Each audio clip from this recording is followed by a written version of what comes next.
حلال کمائی کرو کہ میرے نبی کا فرمان ہے جو صبح سے شام تک حلال کمانے میں تھکتا ہے اس کے اس دن کے سارے گناہ معاف ہو جاتے۔ سعد بن معاذ بیٹھے تھے، ان کے ہاتھوں پر اللہ کے نبی کی نظر پڑی تو ہاتھ بڑے سخت تھے، تو ہم نے کہا سعد تیرے ہاتھ اتنے سخت کیوں ہیں؟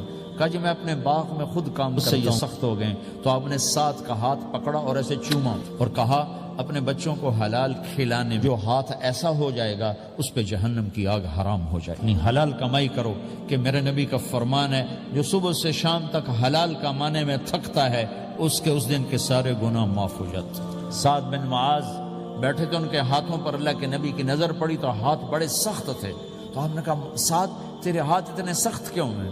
کہا جی میں اپنے باغ میں خود کام کرتا ہوں، سخت ہو گئے۔ تو آپ نے سعد کا ہاتھ پکڑا اور ایسے چوما اور کہا اپنے بچوں کو حلال کھلانے جو ہاتھ ایسا ہو جائے گا اس پہ جہنم کی آگ حرام ہو جائے گی۔